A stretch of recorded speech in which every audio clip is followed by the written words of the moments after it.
बिस्मिल्लाहिर्रहमानिर्रहीम। E9.1 एक दो स्टूडेंट्स ने कहा है कि सर डिस्कस करवा दें, वो मैं ज़रूर करा देता हूँ।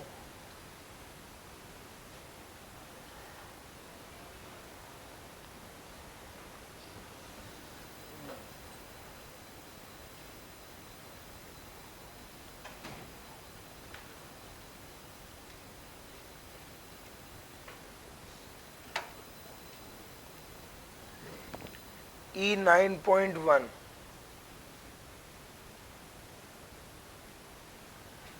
Shehzad is an employee of Mano Limited and the relevant details were as follows. Basic salary है, हाउस रेंट अलाउंस है, एम्प्लॉई कंट्रीब्यूशन है, एक्यूमुलेटेड बैलेंस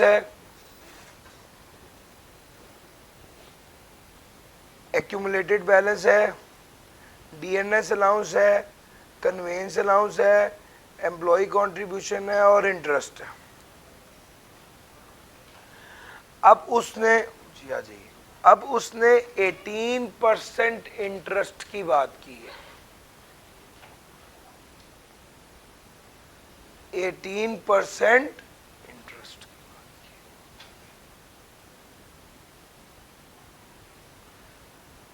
है। उसने आपको एक्यूमुलेटेड बैलेंस भी दे दिया। तो जब उसने बैलेंस और इंटरेस्ट रेट दे दिया है तो इंटरेस्ट निकालना तो मुश्किल नहीं रहा ना।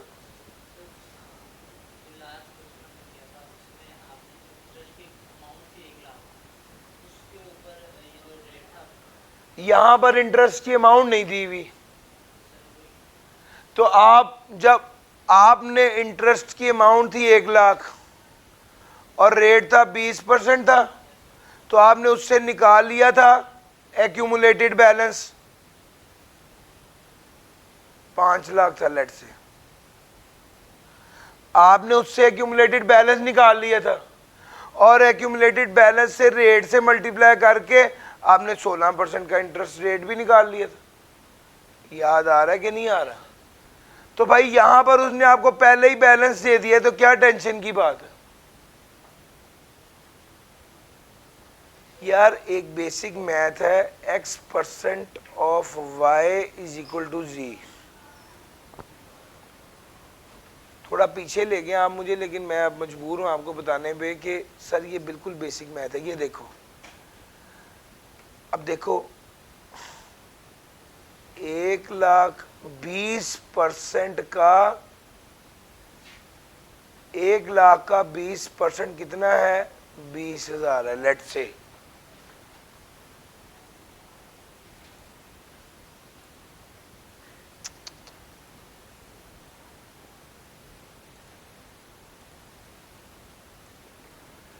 अब यहां पर आप देखिए कि ये 3 वेरिएबल्स होते हैं, आपको 2 गिवन होंगे। यहां आपको एक्यूमुलेटेड बैलेंस गिवन होगा, एक है रेट, यहां आपको रेट गिवन होगा, और एक है इंटरेस्ट की अमाउंट।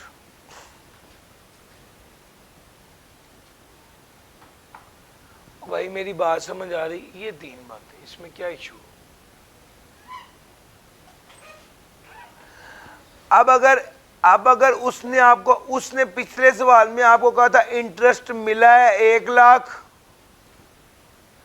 और रेट है 20%, तो आपने उससे क्या निकाल लिया था? Accumulated balance. और एक्यूमुलेटेड बैलेंस निकाल लिया था, उसका 16% भी निकाल लिया था। उसमें क्या मुश्किल है अगर बैलेंस आपके पास आ गया तो? यहां पर उसने आपको खुद एक्यूमुलेटेड बैलेंस ही दे दिया है। सर जी मेरा पॉइंट पिक करें, यहां पर उसने खुद आपको एक्यूमुलेटेड बैलेंस ही दे दिया है, तो दिक्कत क्या है?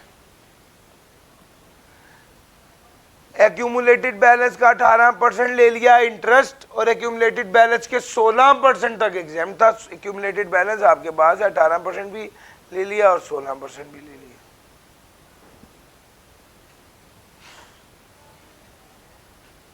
मुश्किल तो नहीं लग रहा सर जी?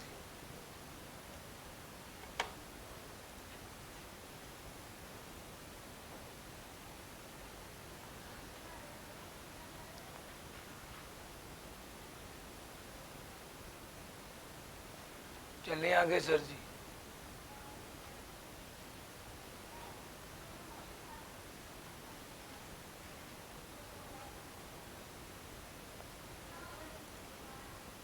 अब दूसरे नंबर पे बात इस सवाल की जो इम्पोर्टेंट थी ना, एक तो ये वाला पॉइंट था। दूसरे नंबर पे जो बात इम्पोर्टेंट थी वो ये थी कि एक्यूमुलेटेड बैलेंस उसने हमें दिया हुआ है, लेकिन हमें ये पैसे मिले नहीं हैं।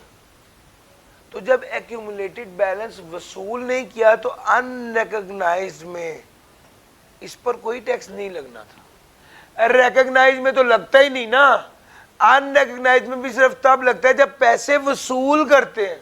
पॉइंट भी कर रहे हैं, आपको डिटेल दिए, आपको पैसे प्रोवाइड नहीं किए, तो अनरिकग्नाइज पे भी इस अमाउंट पे टैक्स नहीं लगना था, और रिकग्नाइज तो वैसे ही एग्जेम्प्ट होती है। अब आप जाके ये वाला सवाल देखिएगा, इंशाल्लाह इसमें दिक्कत नहीं आएगी। एक मंजूर शुदा एफबीआर से, एक मंजूर शुदा नहीं। अच्छा जनाब, मैं आपको कहाँ तक ले आया था? E10 करवा दिया था। हाँ, आज के हमारे टॉपिक में, जो आज का हमारा प्लान टॉपिक है ना, उसमें 3 चीजें शामिल हैं। भाईजान वॉइस क्लियर आ रही है जी? हमारे एंड से वॉइस बिल्कुल क्लियर है Abdurrahman.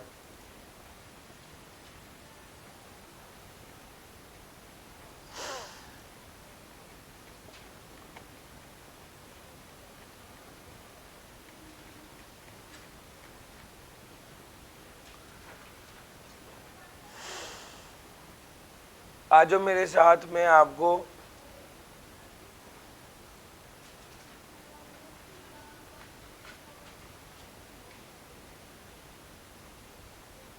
relief where salary is received in arrears।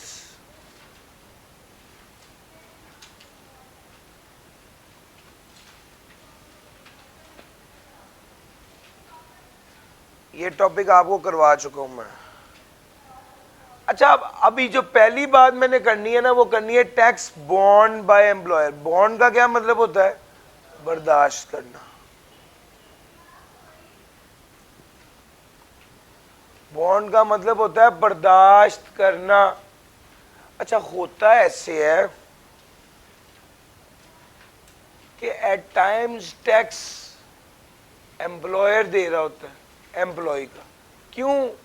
बस उसको एक सहूलत देता है, उसको बेनिफिट देता है। अब इस केस में 2 सूरत हाल है। अगर तो एम्प्लॉयर कह दे एम्प्लॉय को कि तुम्हारा 1 लाख का टैक्स मैं दूंगा, तो उसने फिक्स अमाउंट बता दी। अगर एम्प्लॉयर कहते कि तुम्हारा 1 लाख का टैक्स मैं दूंगा, तो इसका मतलब है ये 1 लाख रुपए का फायदा है जो एम्प्लॉयर एम्प्लॉय को देगा, और ये 1 लाख का फायदा इनकम में शामिल होकर टैक्स होगा। ये 1 लाख का फायदा इनकम में शामिल होकर टैक्स होगा। टैक्स लायबिलिटी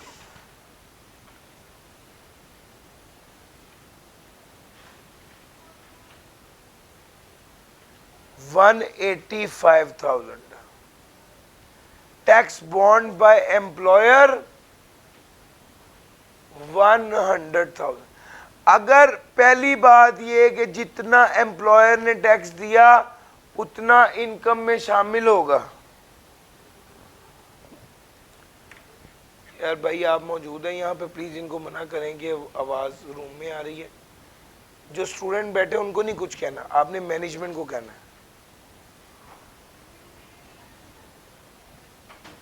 ले sir,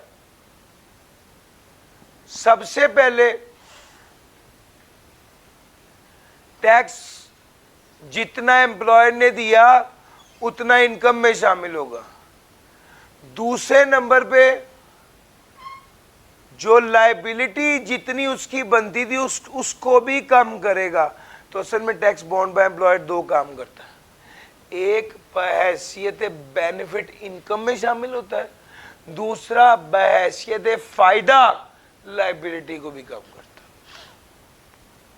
tax bond by employer दो काम करता है, एक इनकम को बढ़ाता है और एक लायबिलिटी को कम करता है।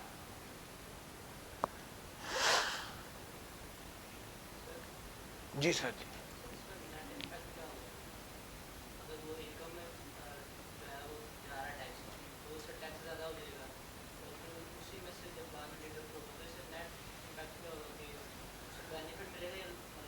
देख लेते हैं नेट इम्पैक्ट क्या होगा। भाई पूछ रहे हैं नेट इम्पैक्ट क्या होगा, एक एग्जांपल करते हैं।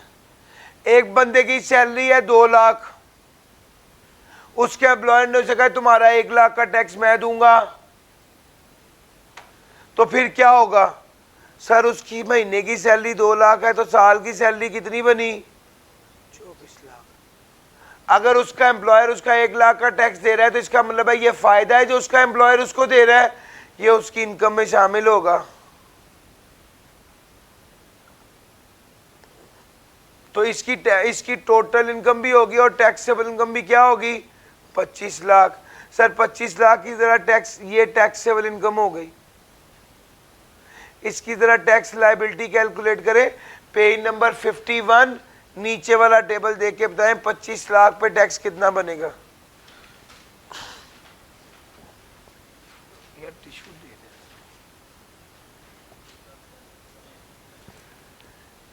कितना टैक्स बनेगा सर,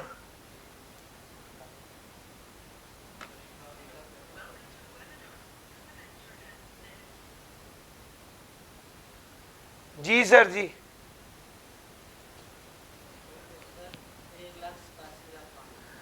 187500 ये बनेगा सर टैक्स लायबिलिटी। अच्छा जी, एम्प्लॉयर ने कितना टैक्स दे दिया है, 1 लाख का टैक्स दे दिया। अब इसको कितना अदा करना पड़ेगा, तो यार 1 लाख का फायदा हो गया ना, 1 लाख रुपए का फायदा एम्प्लॉयर ने एम्प्लॉय को दिया है, 1 लाख रुपए जो उसका टैक्स कम हो जाएगा, अलबत्ता ये 1 लाख रुपए इनकम में भी शामिल हो जाएगा। ये ओवरऑल इंपैक्ट है।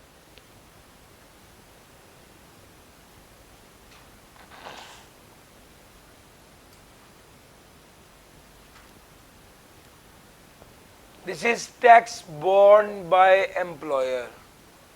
Tax borne by employer.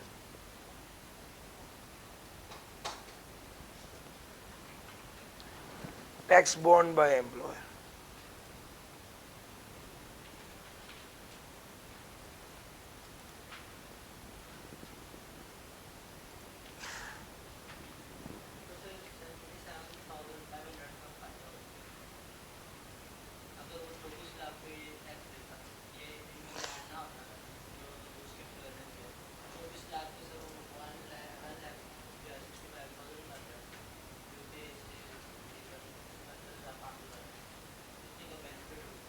इस तरह कह लीजिए, इतने का फायदा है। असल में फायदा उसने 1 लाख का दिया है, एम्प्लॉयर ने एम्प्लॉय को 1 लाख का फायदा दिया, लेकिन चूंकि ये फायदा खुद टैक्सेबल है तो इसको भी इनकम में शामिल करके इस पर भी टैक्स लगा दिया। सर जी ये बात तो बिल्कुल सिंपल थी, एम्प्लॉयर ने एम्प्लॉय का टैक्स दिया, फिक्स अमाउंट आपको बताई भी थी, आपने इनकम में भी शामिल करना था और लायबिलिटी में से भी लेस करना था। इसमें क्या खास बात है, इनकम में शामिल कर दें, लायबिलिटी में लेस कर दें, बस दैट्स वेरी सिंपल। हाँ तो एक टेढ़ी सी चीज है, उसको डिस्कस करते हैं। सर एम्प्लॉयर का दिल बड़ा था, एम्प्लॉयर ने कहा जितना टैक्स होगा मैं दूंगा। उसकी सैलरी थी 10 लाख, उस पे 10% के हिसाब से टैक्स बना 1 लाख। ये टैक्स किसने देना था, एम्प्लॉयर ने। एम्प्लॉयर ने ये टैक्स अदा कर दिया 1 लाख का। जैसे ही ये टैक्स एम्प्लॉयर ने अदा किया तो क्या ये बेनिफिट है, इनकम में शामिल होना चाहिए, यस और नो? इनकम में शामिल कर देंगे। इनकम में शामिल किया, इनकम बढ़ के कितनी हो गई, 11 लाख। इस 11 लाख इनकम पे टैक्स कितना बना, इस 11 लाख की इनकम पे टैक्स कितना बना, 1,10,000। इस 1,10,000 पे टैक्स बनेगा कितना? इस 1,10,000 टैक्स बन गया एम्प्लॉय। ये टैक्स किसने अदा करना था? एम्प्लॉयर ने। लाख पहले ही कर चुका है, 10,000 मजीद अदा करेगा। जैसे ही ये 10,000 एम्प्लॉयर ने अदा किया एम्प्लॉय का, तो ये इनकम में ऐड हो गया, शामिल हो। यार अगर एम्प्लॉयर एम्प्लॉय के पैसे दे रहा है तो इनकम में शामिल होंगे ना, इनकम में शामिल हो गया। जब ये शामिल हुआ तो कितना बन गया? 11,10,000। ये 11,10,000 पर टैक्स बना एक। यार आप गौर कर रहे हो? यार है तो जलेबी नहीं बन गई, घूमता जा रहा है, साइकिल घूमता जा रहा है। एम्प्लॉयर ने कहा एम्प्लॉय को मैं तुम्हारा टैक्स दूंगा, एम्प्लॉयर ने सैलरी दी, सैलरी पे टैक्स लगा, टैक्स एम्प्लॉयर ने अदा किया, एम्प्लॉयर ने टैक्स अदा किया, वो फिर सैलरी में शामिल हो गया, सैलरी में शामिल हुआ, इनकम बढ़ गई, इनकम बढ़ी तो टैक्स बढ़ा, टैक्स बढ़ा तो टैक्स लायबिलिटी बढ़ गई, टैक्स लायबिलिटी बढ़ी तो जो एम्प्लॉयर ने टैक्स अदा किया था वो बढ़ गया, जब वो बढ़ा तो फिर इनकम बढ़ गई। तो यार मेरी बात समझ आ रही है? गर्ज ये कि ये एक जलेबी है, इनकम बढ़ी, टैक्स बढ़ा, टैक्स बोर्न बाय एम्प्लॉयर बढ़ गया, ये बढ़ा, उससे इनकम। यार ओ यार ये वाली बात मैं ये जलेबी के बगैर समझाता तो आपने माननी नहीं थी, लेकिन अब आपको समझ आ गया कि असल गेम यही है। वो 1,10 हो गया, 1,10 पे अब मजीद 1,11 हो गया, 1,11 पे कितना टैक्स इजाफी है? 1,000। वो यार समझ आ गया? लो सर,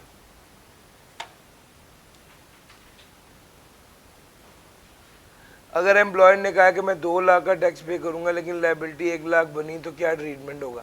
सर एम्प्लॉयर इतना बचा तो नहीं है कि वो लायबिलिटी से भी ज़्यादा का टैक्स कमिट कर लेगा। एम्प्लॉयर इतना सेंसिबल होता है कि उसे पता होगा इसका टैक्स कितना बनेगा, तो वो ऐसे कैसे कह देगा उसका टैक्स लाख बनता है, वो 2 लाख क्यों एफबीआर को पे करेगा? ऐसा नहीं होता भाई। रमजान भाई आपके सवाल का जवाब दिया मैंने। एम्प्लॉय जितना भी सियाना होना एम्प्लॉयर उससे ज्यादा सियाना होता है। मुशीर जितना भी समझदार हो, जो बादशाह होता है उससे ज्यादा समझदार होता है, जिसने वो मुशीर रखा होता है, उसके टैलेंट को देखते हुए। सर समझ आ रही है?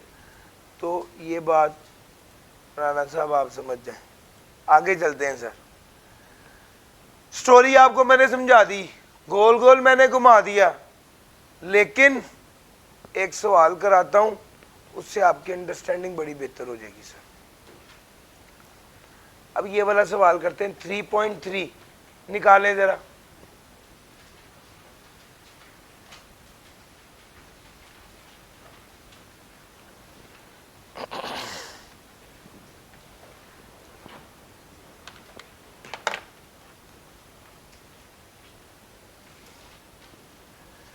बेसिक सैलरी है,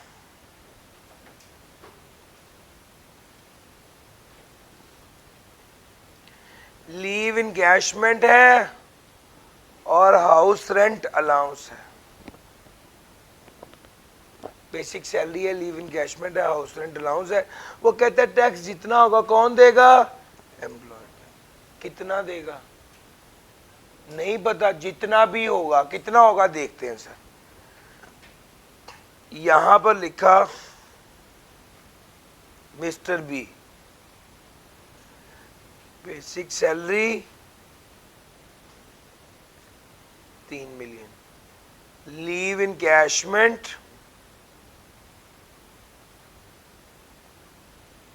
6 lakh, house rent allowance, house rent allowance 1 lakh. क्या ट्रीटमेंट करें? वो एकोमोडेशन होता है। अलाउंस तो जितना हो इनकम में शामिल हो जाएगा। अकोमोडेशन हो तो सोचेंगे higher of 45% of minimum time scale या fair market rent if accommodation not provided. यही पढ़ा है ना, ये तो अकोमोडेशन के केस में करना है। क्या टिश्यू मिल सकता है? टिश्यू बॉक्स रखवा दें। हाँ भाई, ये तीनों बातें लिख दी। अब उसने लिखा अगला बेनिफिट है टैक्स बेनिफिट। कितना है नहीं पता, चलो पता कराते हैं। इसका हाल ये है कि एक टेबल बना दें, एक तरफ लिख दें इनकम, एक तरफ लिख दें इनकम, दूसरी तरफ लिख दें टैक्स।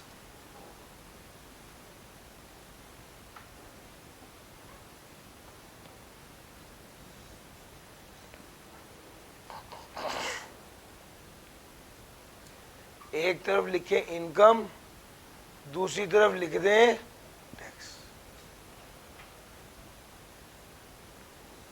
इनकम कितनी है सर जी? अब टैक्स बेनिफिट के अलावा इनकम बोलें।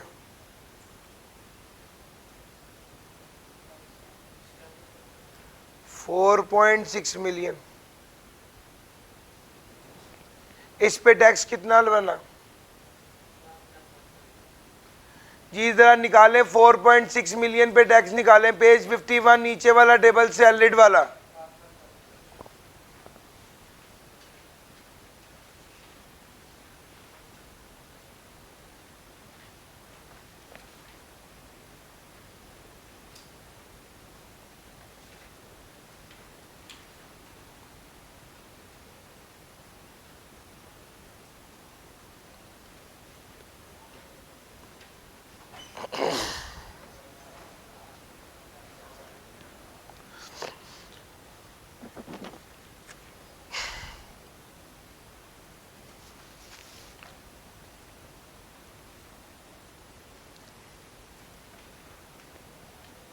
मुश्किल तो नहीं लग रहा? इनकम भी आ गई और टैक्स भी आ गई। अच्छा, अब जब ये पहुंचना है तो फिर उसके बाद जिस तरह जलेबी उधर बनाई थी इसी तरह यहां पे भी बनेगी। कैसे? 460000 प्लस 7,10,000 कितना आ गया?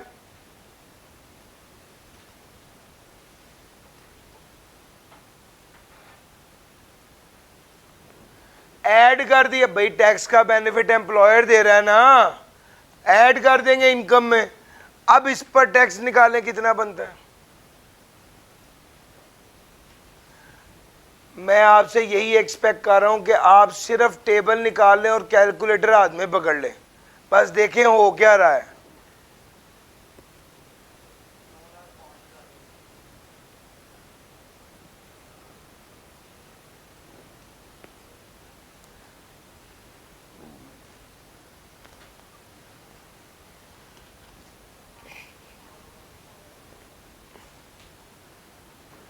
$905,250।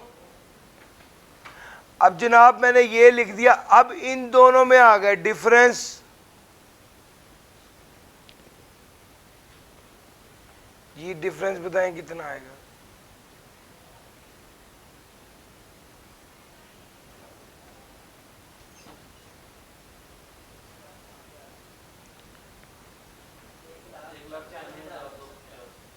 $195,250। इसको पहली बारी तो पूरा टैक्स ही ऐड कर दिया था, दूसरी बारी डिफरेंस ऐड करेंगे सिर्फ। 195,250 प्लस 5310,000 जी।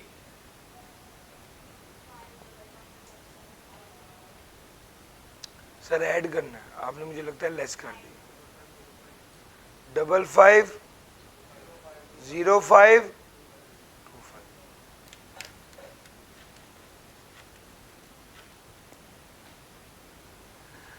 अब जैसे ही आपने ये निकाली फिर दोबारा लायबिलिटी निकालिए।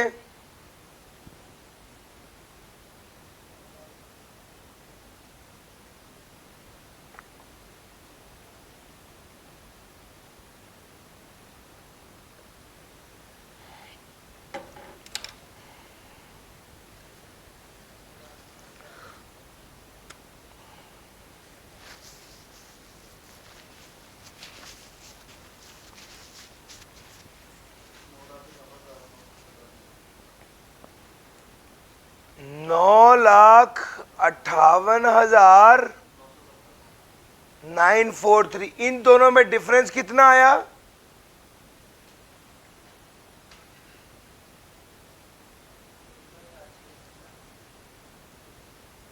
53,6। अच्छा, अब फिर डिफरेंस इधर ऐड किया, तीसरा राउंड शुरू होने लगा सर जी।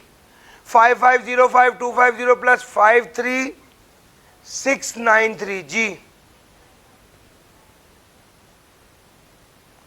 555,8943। प्लीज कंफर्म कीजिए। इस पर लायबिलिटी कैलकुलेट करें।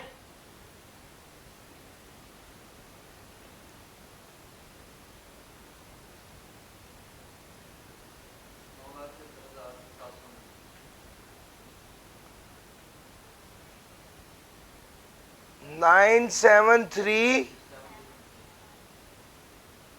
इधर आपने रुक जाना है बस। पंजाबी में कहते हैं ब्रेका ला दो। इधर आपने रुक जाना।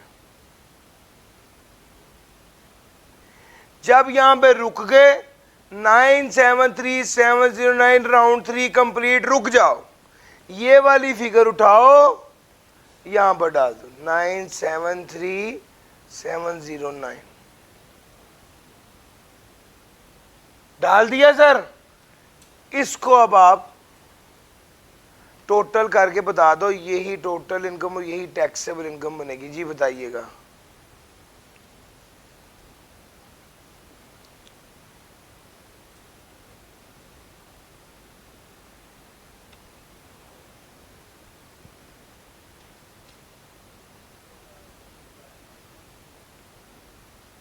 $55,00,000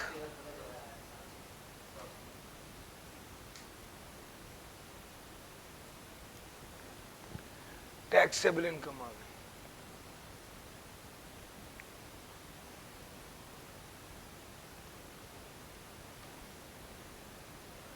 टैक्स लायबिलिटी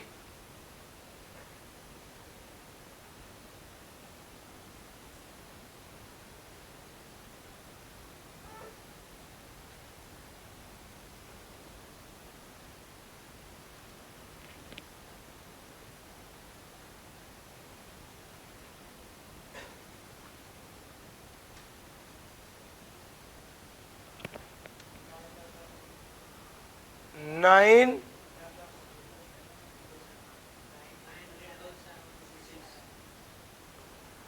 9,777,70 कर दूं।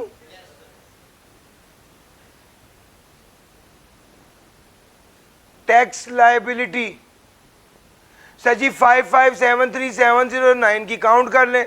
इसमें क्या मसला है?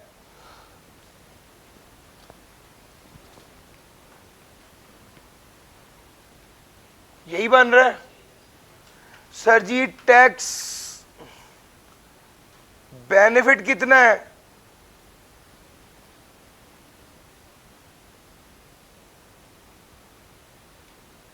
डिफरेंस कितना आ गया?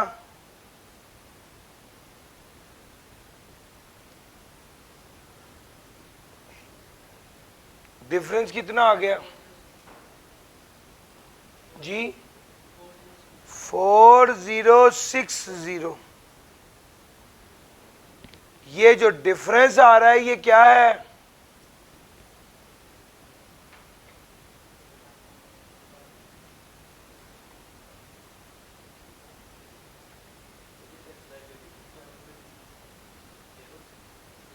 जी भाई, आप सैलरी लगा रहे हैं, नॉन सैलरी का रेट लगा रहे हैं? सैलरी का रेट लगा रहे हैं। जरा कैलकुलेट करें। सेकंड लास्ट स्लैब देखें 5573,709। वो 4 मिलियन से ऊपर है,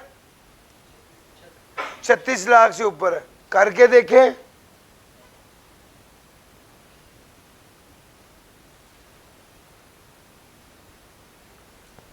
सवाल यहां पे खत्म हो गया है। बस आपने जवाब लिख दिया। डिफरेंस 4060 और स्टार डाल के लिखना है। Ideally the difference should be 0. Ideally the difference should be 0.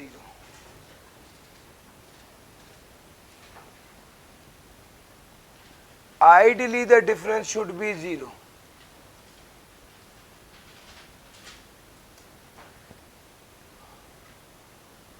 Shahzeb Hasan, आप कैसे ये बात कह रहे हो बेटे? 4.6 मिलियन का टैक्स कितना बन रहा है? आप सैलरीड का रेट देखिए ना,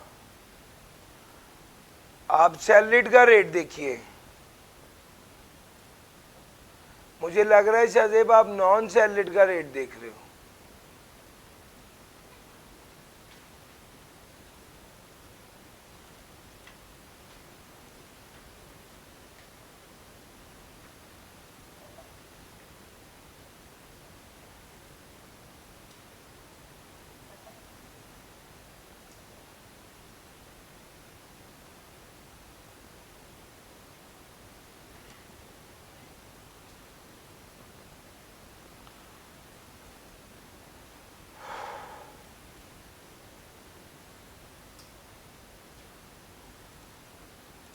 सर जी चलूं आगे? 3.3 समझ आ गया?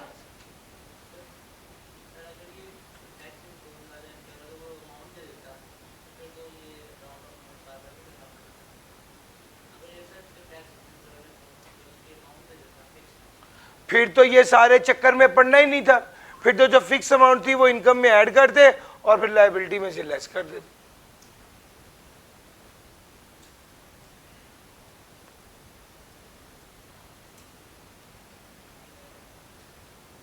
चलें सर जी?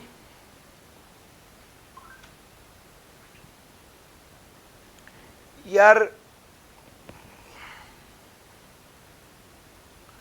3.2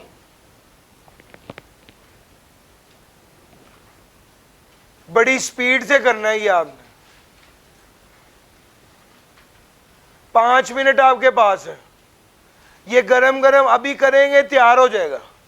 ये छोड़ देंगे, आपको भूल जाएगा कि होना क्या था। यार बेसिक सैलरी है 3 मिलियन, लीव इन कैशमेंट है 6 lakh, tax bond by employer, इसको हमने निकालना था। ठीक हो गया सर? वर्किंग करते हैं, एक तरफ लिखेंगे इनकम, दूसरी तरफ लिखेंगे टैक्स। जी कितनी इनकम है? सबसे पहले 3.6 मिलियन, इस पे टैक्स कितना है? 4,35,000। इसको इसके अंदर ऐड कर देंगे तो कितना हो गया? 40,35,000। इस पे टैक्स कितना बना? 5,54,625। दोनों का डिफरेंस ले 119,625। इसको ऐड कर दें 4035,000 में। जी सेकंड राउंड शुरू हो रहा है। 415,4625। सर इसकी लायबिलिटी निकालिए। 557,587,521। 587,521 दोनों का डिफरेंस ले लें 32896। अब उसमें आ जाए थर्ड पॉइंट पर 587,521 का डिफरेंस 32896। 32896 प्लस 4154625। जी 4187521। 4187521 इसका डिफरेंस, और सॉरी इसकी लायबिलिटी 596568। बस जी जैसे ही मैंने थर्ड राउंड कंप्लीट किया ये फिगर पकड़ी, यहां पर लिख दी 596568। सर जी इसको टोटल करूंगा, जी बताइएगा।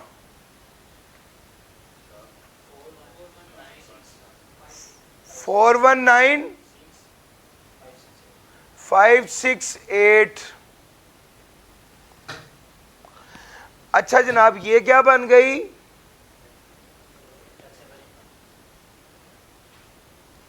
फिर आ गया टैक्स लायबिलिटी।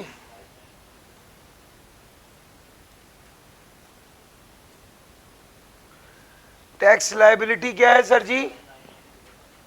599056। अच्छा जी, टैक्स बेनिफिट कितना है? 596568। डिफरेंस कितना है जी? 2488। सर जी ये डिफरेंस है। आपको बताना ये है कि ये वाला जो डिफरेंस है आइडियली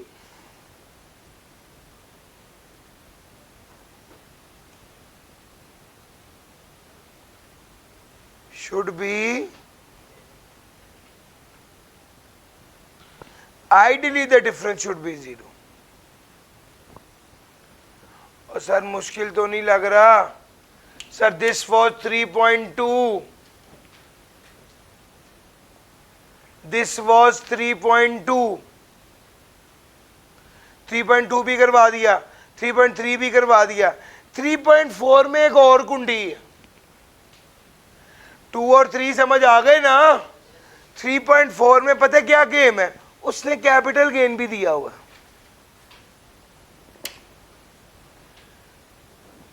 अब मेरी बात सुनो, आपका एम्प्लॉयर आपको जो सैलरी इनकम दे रहा है उस पर तो वो टैक्स देगा, लेकिन वो भी इतना बेवकूफ नहीं हुआ कि आप उसके अलावा भी पैसे कमाओ तो उस पर भी जो टैक्स है वो भी आपका employer they.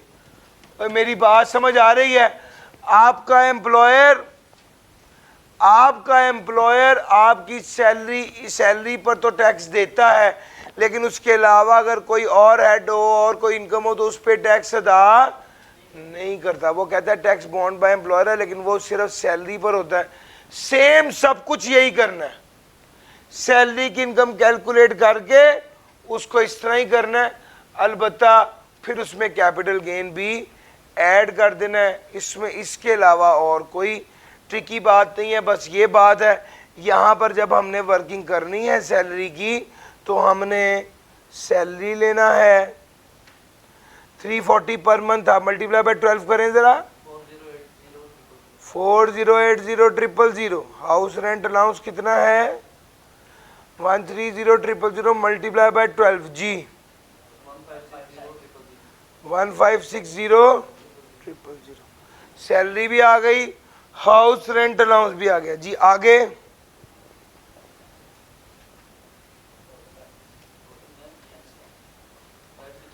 Sir ji tax benefit यहां पर लिखना है। अब टैक्स बेनिफिट लिखने के लिए ये जितनी अमाउंट आई है, एक तरफ टेबल बनाएंगे इनकम का, एक तरफ टैक्स का, इसको राउंड 1 2 3 करेंगे। ये जो फाइनल टैक्स बेनिफिट आएगा ये यहां पर लिखेंगे, फिर इसको टोटल करेंगे तो ये income under the head salary आएगी। इसमें कैपिटल गेन 6 लाख ऐड कर देंगे, फिर टैक्सेबल इनकम आ जाएगी, फिर उससे टैक्स लायबिलिटी आ जाएगी। उस टैक्स लायबिलिटी में से जो टैक्स बेनिफिट एम्प्लॉयर ने दिया था वो लेस कर देंगे। ये मेरी बात समझ आ गई है? इसमें आंसर 0 नहीं आता होता, इसमें जो डिफरेंस है वो कौन पे करता है? वो फिर एम्प्लॉई पे करता है, चूंकि उस एम्प्लॉयर ने तो दे दिया ना बेनिफिट, बाकी जो पैसा है वो एम्प्लॉई पे करेगा, चूंकि कैपिटल गेन पे जो टैक्स है वो तो एम्प्लॉयर अदा। सर क्लियर होगी बात? मैंने आपको बड़ा कॉम्प्रीहेंसिवली ये बता दिया, 3.1 से लेके 3.4 तक सारे सवाल दोबारा आपने करने हैं। आज आपका ये काम है। अब मैं अगले टॉपिक पे जा रहा हूं।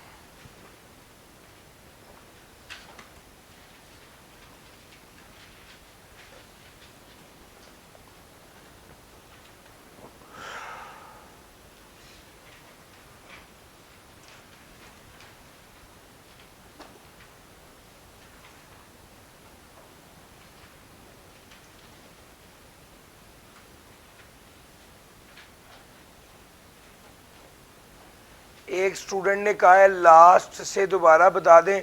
सजी तवज्जो से सुने, तवज्जो से सुनिए प्लीज़।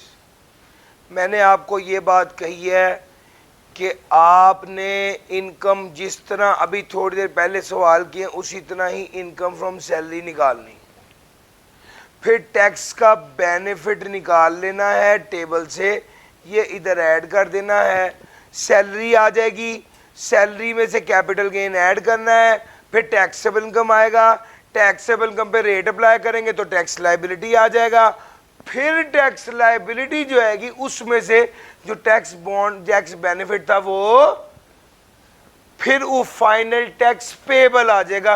ये वो टैक्स है जो उस बंदे ने अदा करना होगा। एक स्टूडेंट ने ये सवाल किया था, अली कासिम ने, मैंने उनको रिस्पॉन्ड किया है। अब आगे चलते हैं। सर जी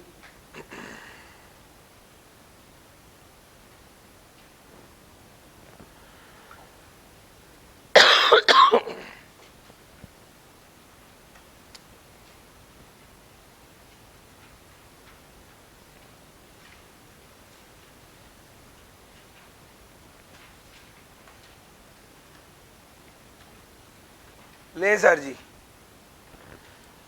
अब मैं अगले टॉपिक की तरफ जा रहा हूं जो है टैक्स फ्री सैलरी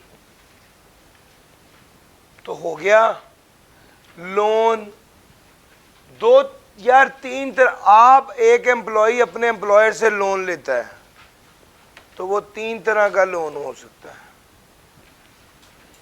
एक इंटरेस्ट फ्री, एक कंसेशनल और एक अबव बेंचमार्क। एग्जाम्पल लीजिए, मैं एसबीआई वालों को कहा मुझे कुछ लोन चाहिए, एसबीआई वालों ने कहा केस नंबर 1, एसबीआई वालों ने कहा यार तुम तो अपने बंदे हो, तुमसे इंटरेस्ट थोड़ी लेंगे, बस पैसे लिए पैसे वापस कर देना। इसको कहा जाता है interest free loan.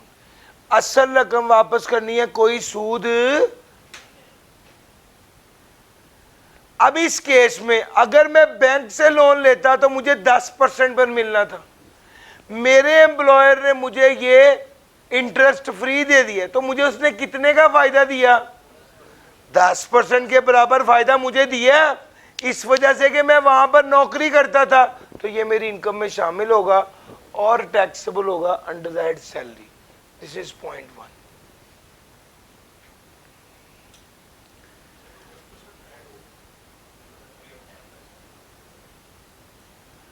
Case number 2, मैं एसबीआई वालों को कहा मुझे लोन दे दे, एसबीआई वालों ने कहा जाओ मार्केट से जाके लो, 10% में मिल रहा है, तुम अपने बंदे हो, तुम्हें 4% पे दे देंगे। मार्केट से कितने का मिल रहा है? 10% पर। एसबीआई वाले मुझे कितने पे दे रहे हैं? कितने का फायदा दे रहे हैं? 6% का फायदा मुझे मिल रहा है, मेरी इनकम में शामिल होकर टैक्स होगा। कोई मुश्किल बात तो नहीं। एसबीआई वालों ने, मैंने केस नंबर 3, मैंने एसबीआई वालों को कहा मुझे लोन दे दो, एसबीआई वालों ने कहा 12% पे मिलेगा। मैंने कहा सर जी खुदा का खौफ करें, आपके पास लोन लेने आ गया हूं, मार्केट से 10% में मिल रहा है, आप मुझे 12% पे देंगे? वो कहते हैं हाँ जी हम आपको 12% पे देंगे। मैंने कहा सर जी इस तरह ना करें। उन्होंने कहा भाई आपको 10% में मिल रहा है? मैंने कहा हाँ। कहते जाके ले लो। मुझे भी गुस्सा चढ़ गया, मैंने कहा ठीक है ऐसे तो ऐसे ही। मैं बैंक चला गया, बैंक जाके मैंने कहा कि मुझे लोन चाहिए, बैंक वालों ने कहा मिल जाएगा। मैंने कहा कितने % पे? कहते 10% पे। मैं खुश हो गया, मैंने कहा मुझे दे दे 2 करोड़ का लोन। बैंक वालों ने कहा सिक्योरिटी जमा कराए। मैंने कहा सिक्योरिटी का क्या मतलब है? कहते अपने घर के कागजात लेके आओ। मैंने कहा घर तो किराए पे है। तो कहते फिर तुम्हारी गांव में जमीन है? मैंने कहा हाँ। उसके कागजात लेके आओ। मैंने कहा वो मुश्तरका है, वो तो सारे भाइयों की है। उन्होंने कहा भाईजान कुछ सिक्योरिटी दोगे तो हम तुम्हें लोन देंगे, ऐसे तो नहीं दे सकते। मैंने कहा मैं बड़ा शरीफ आदमी हूं। कहते भाई फिर लोन ना लो। मैं वापस आ गया, वापस आ गए इधर एसबीआई वालों को कहा कि मैंने सारी रात सोचा है लेकिन मुझे बैंक से लोन नहीं लेना चाहिए, आप लोग ज्यादा अच्छे हैं। गर्ज ये कि मैंने एसबीआई से 12% पे लोन ले लिया, भाईजान कोई शर्त नहीं, कोई शरायत नहीं, सुकून से लोन तो मिल गया ना। यही मैं कहीं और जाता, उन्होंने 100 शर्तें लगानी थी हमारे ऊपर। पॉइंट पिक कर रहे हैं आप, ये गेम है।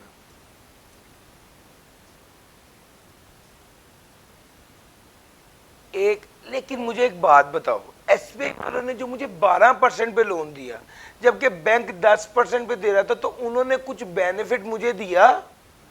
कोई बेनिफिट नहीं दिया जो taxable under the head salary होगा। सर जी ये बातें हैं। पहली बात, अगर इंटरेस्ट फ्री लोन दिया तो 10% के हिसाब से फायदा दिया, अगर कंसेशनल लोन दिया तो 6% के हिसाब से फायदा दिया, और अगर अबव बेंच लोन दिया तो कुछ भी फायदा नहीं दिया। बेनिफिट कितना है? पहले केस में 10%, दूसरे केस में 6%, तीसरे केस में नो बेनिफिट। सर जी मैं ये सारा बता के आपके साथ 3 लाइनें बोलने लगा हूं, जरा ध्यान से सुनना। अगर एम्प्लॉयर ने एम्प्लॉय को इंटरेस्ट फ्री लोन दिया है तो बेंचमार्क रेट के हिसाब से फायदा एम्प्लॉयर ने एम्प्लॉय को दिया और उसकी इनकम में शामिल होगा और टैक्सेबल होगा under the head salary. Yes और नो? अगर एम्प्लॉयर ने एम्प्लॉय को रियायती लोन दिया है, 10% की बजाय 4% पे लोन दिया है, तो इसका मतलब है 6% के बराबर फायदा एम्प्लॉयर ने एम्प्लॉय को दिया जो उसकी इनकम में शामिल होगा और टैक्सेबल होगा under the head salary. Yes और नो? अगर एम्प्लॉयर ने एम्प्लॉय को अबव बेंचमार्क लोन दिया है तो कुछ भी फायदा नहीं दिया जो टैक्सेबल होगा under the head salary. Yes और नो? सर जी अगर ये तीनों बातें समझ आ गई तो चौथी बात सुनो। हाँ इस रूल की कुछ एक्सेप्शन है। अगर एम्प्लॉयर ने एम्प्लॉय को 1 मिलियन तक लोन दिया है, 10 लाख तक लोन दिया है, तो वो taxable under the head salary नहीं होगा। अगर 10 लाख तक लोन दिया है तो taxable under the head salary नहीं। इसकी एक्सेप्शन नंबर 2, सर मैंने एसबीआई से पैसे लेने थे और एसबीआई वालों ने कहा भाई तुमने हमसे 10 लाख लेना है, तुम हमसे इंटरेस्ट लो। मैंने कहा तौबा करें सर, इंटरेस्ट तो हराम है, मैं इंटरेस्ट नहीं लेता। 6 माह बाद मैंने एसबीआई वालों को कहा मुझे कर्जा चाहिए, वो कहते 10% के हिसाब से इंटरेस्ट लेंगे। मैंने कहा सर आप भी तौबा करें। जिस तरह जब मैंने आपसे पैसे लेने थे मैंने इंटरेस्ट नहीं ना लिया आपसे, अब आप मुझे लोन दे रहे हैं, आप भी मुझसे इंटरेस्ट चार्ज ना करें। उन्होंने कहा ठीक है, हम इस बंदे को लोन दे रहे हैं इंटरेस्ट फ्री क्योंकि इसने भी हमसे इंटरेस्ट नहीं लिया था। अगर मैंने इंटरेस्ट माफ कर दिया था, वेव कर दिया था, और उसके बदले में मुझे भी इंटरेस्ट फ्री लोन मिला है, तो जो बेनिफिट भी मुझे मेरे एम्प्लॉयर ने दिया है वो taxable under the head salary नहीं होगा। सर इसकी एक एग्जांपल प्रोविडेंट फंड है। प्रोविडेंट फंड आपको पढ़ाया है मैंने, उसमें इंटरेस्ट मिलता है। अगर मैंने वो इंटरेस्ट लेने से इनकार कर दिया है, अगर मैंने प्रोविडेंट फंड वाला इंटरेस्ट लेने से इनकार कर दिया है, तो याद रखना फिर जब मैं लोन लूंगा तो मुझे भी उस लोन पर कोई इंटरेस्ट चार्ज नहीं होगा। और जो फायदा है इंटरेस्ट फ्री लोन होने का वो भी taxable under the head salary. और मुश्किल तो नहीं लग रहा? सर जी मैंने आपको बातों बातों में कुछ दिल की बातें बता दी हैं, आपके ये सामने स्क्रीन पे हैं, जल्दी से इसको एक बार पढ़ लीजिए। मैंने 8 लाख का लोन लिया इंटरेस्ट फ्री, तो कुछ भी taxable under the head salary नहीं होगा। मैंने 9 लाख का लोन लिया 8% पे, 2% का फायदा हुआ, तो कुछ भी taxable under the head salary.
करें सर जी? बात कहाँ भी पूरी हुई है सर, अभी बात पूरी नहीं हुई। बात पूरी करने लगा हूँ, मगर इसको मिटा दूँ ताकि दोबारा आपके लिए तैयार करूँ।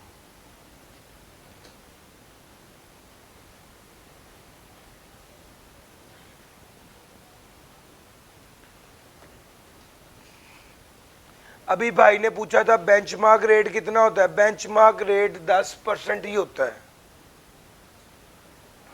अब अगला जो जुमला है ना, उसके लिए थोड़ी मेहनत चाहिए। ध्यान से यार, तवज्जो से सुनना आप लोग भी, मैं भी कोशिश करता हूं कि आपको समझ आ जाए। अच्छा, इनकम फ्रॉम सैलरी में से तो कोई खर्चा माइनस नहीं होता, लेकिन इनकम फ्रॉम बिजनेस में से या अदर सोर्स में से तो एक्सपेंस माइनस होता है ना सर? इनकम फ्रॉम बिजनेस में से या इनकम फ्रॉम अदर सोर्स में से ये जो एक्सपेंस है ये माइनस होता है। अगर मैंने कोई इंटरेस्ट पे किया है या कोई प्रॉफिट ऑन डेट है तो क्या वो माइनस होगा इनकम फ्रॉम बिजनेस में से? Yes sir. जो कारोबार के लिए लोन लिया है उस पर जो इंटरेस्ट आया है वो माइनस होता है। तो पहली बात तो ये समझें कि इनकम फ्रॉम बिजनेस में से माइनस होता है। और अच्छा जी, अगर ये बात समझ आ गई तो अब अगली बात समझें। स्टोरी सुना देता हूं। मैंने एसबीआई से लोन लिया, लोन लेके 20 लाख का लोन लेके मैंने वैगनार खरीदी। वैगनार को मैंने ऊबर पे चला दिया, ऊबर से मुझे income from other source I. तो अब सवाल यह कि इस इनकम फ्रॉम अदर सोर्स में से ये प्रॉफिट ऑन डेट माइनस करने की इजाजत होगी या नहीं? सुनो, अली इमरान ने लोन लिया एसबीआई से। ध्यान ना सुनना यार, मैं बार बार कह रहा हूं, सबसे इंपॉर्टेंट, आज की सबसे इंपॉर्टेंट बात यह है, अली इमरान ने लोन लिया एसबीआई से, एम्प्लॉय ने लोन लिया एम्प्लॉयर से। लोन क्या था? इंटरेस्ट फ्री लोन था।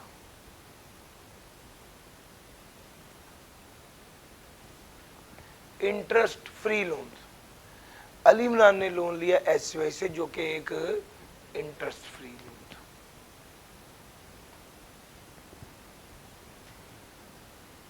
अच्छा, अब हुआ ये कि लोन मैंने ले लिया, इस लोन से मैंने क्या खरीदी? व्हीकल, एसेट खरीदा। एसेट से क्या जनरेट हुई? इनकम। कौन सी इनकम? जो टैक्सेबल इनकम थी। अच्छा मुझे बताओ, जब मैंने इंटरेस्ट फ्री लोन लिया है तो इसके हिसाब से इंटरेस्ट फ्री लोन लिया है तो ये क्या बेनिफिट टैक्सेबल होगा? यार इंटरेस्ट फ्री लोन लिया है ना, तो इंटरेस्ट जो है एट द रेट ऑफ 10%। बड़े जालिम टाइम पे यार वो इसके लिए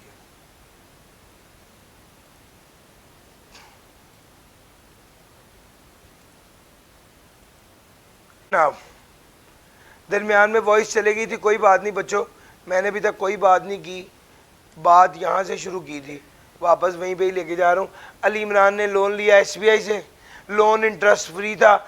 जितना फायदा अली इमरान ने लोन लिया एसबीआई से, लोन इंटरेस्ट फ्री था। कितने का फायदा हो गया? 10% का फायदा मुझे मिल गया एसबीआई से, मेरी इनकम में शामिल होगा और टैक्सेबल होगा अंडर दैट सैलरी। यहां तक तो पड़ा है ना? मैंने उस लोन से क्या खरीदा? गाड़ी। गाड़ी से क्या जनरेट हुई? Taxable income. अब सवाल है कि क्या इस इनकम में से ये वाला इंटरेस्ट ऑन लोन लेस हो सकता है या नहीं हो सकता? यार जब वो इनकम, आपने जब इनकम रिकॉर्ड कर ली है अंडर दैट सैलरी, तो उसका फिर उसको जो खर्च किया है तो खर्च वाला एक्सपेंस भी माइनस करें भाईजान।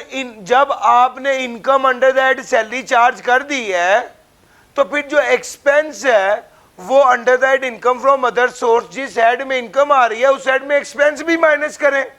यार मेरी बात समझ आ रही है? तो भाई इंटरेस्ट ऑन लोन लेस करने की इजाजत होगी।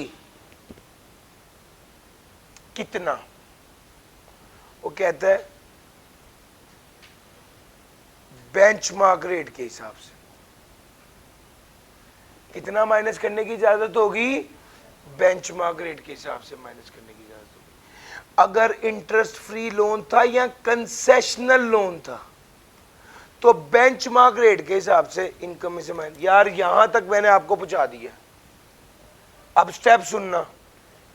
अब मैं इसको जनरलाइज करने लगा हूं। एम्प्लॉय ने एम्प्लॉयर से लोन लिया, वो इंटरेस्ट फ्री या कंसेशनल लोन था, तो उससे related benefit taxable under the head salary होगा। यस और नो? एम्प्लॉयर ने एम्प्लॉय को लोन दिया, वो इंटरेस्ट फ्री या कंसेशनल लोन था, एम्प्लॉय ने वो लोन से कोई एसेट खरीदा, उस एसेट से इनकम जनरेट हुई, वो इनकम चार्जेबल टू टैक्स थी, उस इनकम में से ये इंटरेस्ट ऑन लोन लेस होगा या नहीं? द आंसर इज यस, होगा। कितना? बेंचमार्क रेट के हिसाब से। पहुंच गए मेरे साथ यहां तक?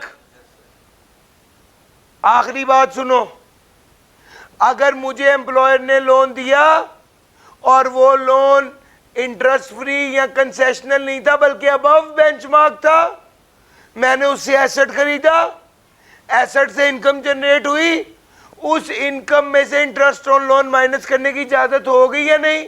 द आंसर इज यस, होगी। कितना? एक्चुअल।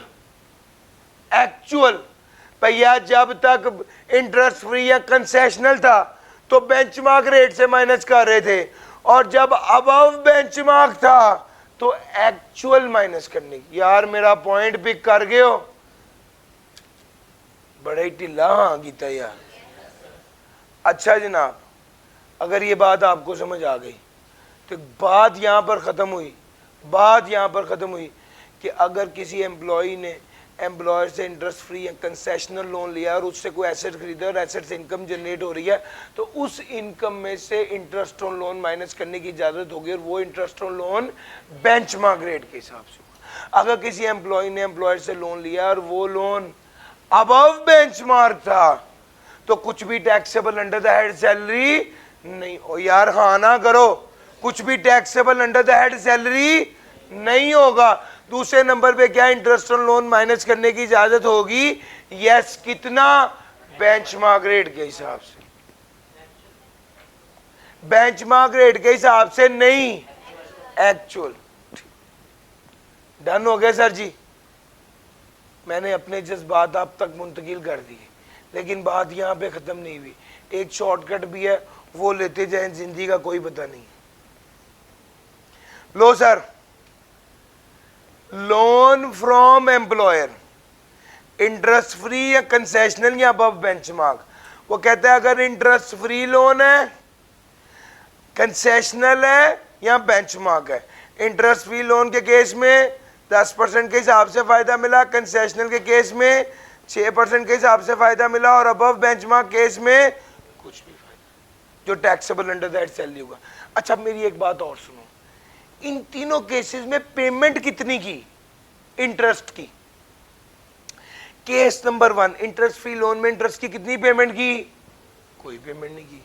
कंसेशनल लोन में कितनी पेमेंट की? भैया 6% का फायदा था तो 4% की पेमेंट की ना। और अबव बेंचमार्क के रेट में कितनी पेमेंट की? अब वो कहता है अगर मैंने लोन लिया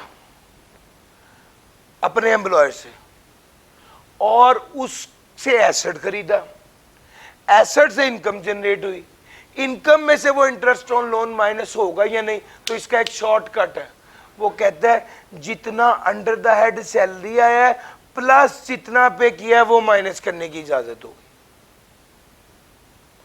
अच्छा अब देखो पहले केस में कितना माइनस हो रहा है, 2 मिलियन, ये कितना है यार, बेंचमार्क ही है ना। दूसरे केस में कितना माइनस हो रहा है, 2 मिलियन, ये कितना है, बेंचमार्क है भैया। तीसरे केस में कितना माइनस हो रहा है, एक्चुअल। तो भाई जितना जितना आपने पे किया या जितना अंडर द हेड सेल लिया है, दोनों को जमा करें, वो माइनस करने की इजाजत होगी। ये इसका शॉर्टकट है। तो भाई पहले केस में, इंटरेस्ट फ्री केस में तो कुछ पे नहीं किया, जितना आया अंडर द हेड सैलरी वो लिख दिया। दूसरे केस में कुछ पे किया, कुछ अंडर द हेड सैलरी लिया, दोनों को जमा करें, ये भी बेंचमार्क है। तीसरे केस में कुछ अंडर द हेड सैलरी नहीं आया लेकिन पे किया, जो पे किया सारा।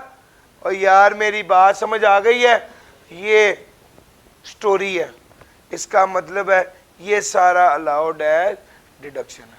अगर आपको ये सारी बात समझ आ गई और आप वाकई कहते कि सर बहुत अच्छे से समझ आ गए, तो बताएं यस और नो। हाँ, अब एक चैलेंज क्वेश्चन है। अगर तो आप लोग वाकई अच्छे से समझ गए तो ये वाला सवाल का जवाब आप दें, फिर मैं मानूँ कि यार आप वाकई को आपका दिमाग जहानत भी है, को लगड़ बगड़ नहीं है, आप इंटेलिजेंट गाइज है। देखते हैं सर,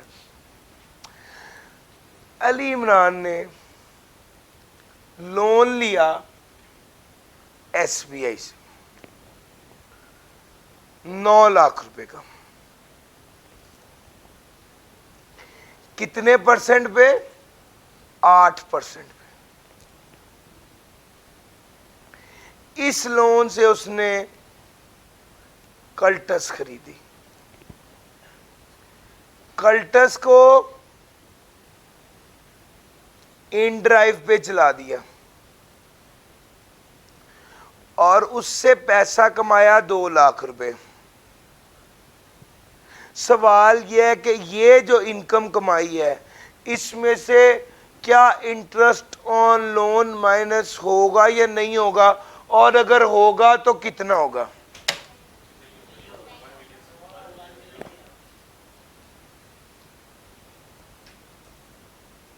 कोई और मशवरा, बस जी।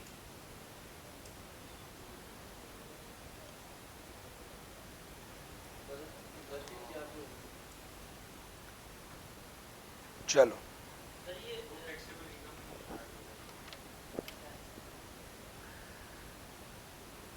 शुरू तो शुरू करने। पहली बात, 9 लाख रुपए का लोन लिया है एम्प्लॉय ने एम्प्लॉयर से, और 8% पे लोन लिया है। तो पहले ये बताएं कि क्या ये इनकम में शामिल होगा या नहीं, इनकम अंडर दैट सैलरी में शामिल होगा या नहीं। चलो इस बात पे तो सारे मुत्तफिक हैं। चलो अब कितना अलाउड एज डिडक्शन होगा, जितना एक्चुअल में पे किया और जितना अंडर द हेड सैलरी आया, दोनों को जमा करो। एक्चुअल में कितना पे किया है, 2% के हिसाब से 18,000 रुपया पे किया है, और कुछ भी taxable under the head salary नहीं आया। तो भाई जो अंडर द हेड सैलरी नहीं आया वो तो माइनस नहीं होना था, लेकिन जो एक्चुअल में पे किया है वो तो माइनस होना था। सर समझ गए, माशाल्लाह बहुत समझदार बच्चे हैं। आए एक छोटा सा सवाल और कराऊं। E6 आपकी होम असाइनमेंट है, आज आपकी होम असाइनमेंट चेक नहीं कर सका, लेकिन कल जरूर करूंगा। एक छोटा सा सवाल इससे ही, यही इससे रिलेटेड एक बड़ा अच्छा सवाल है, वो मेरे जेहन में आ रहा है, मैं चाह रहा हूँ मैं वो आपको अभी करवा दूं। मेरा ख्याल है वो E10 में है, E11 में है। लो सर ये सामने सवाल आ गया आपके, E11 का पार्ट 11।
चलूं आगे सर जी?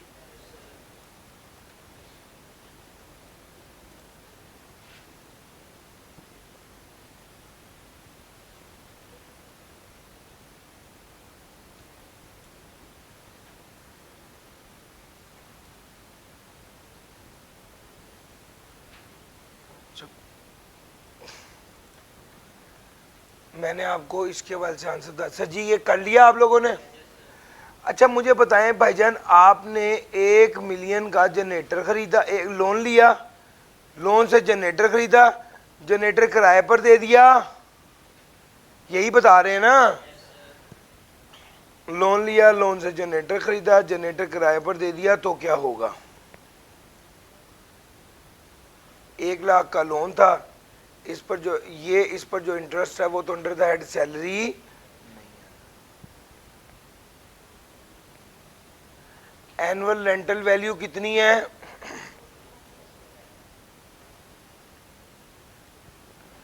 Annual rental value 2.5 lakh. Total expense कितना है?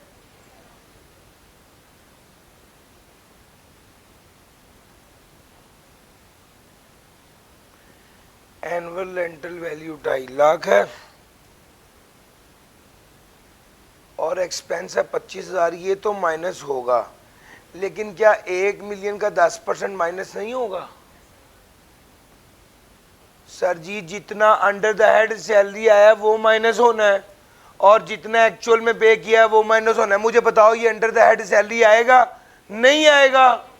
तो ना ये माइनस होना है और एक्चुअल में पे कुछ नहीं किया, कुछ भी माइनस नहीं होगा। ये सिर्फ 25,000 माइनस होगा, 2,25,000 इनकम आएगी।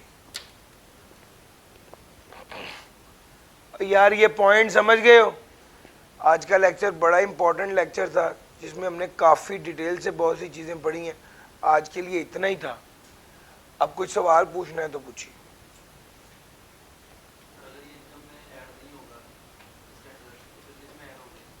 किसी में भी नहीं ऐड होगा सर, फ़ायदा नहीं मिल रहा, ख़त्म। यहाँ इनकम में शामिल होकर टैक्स नहीं हो रहा तो माइनस भी नहीं होगा।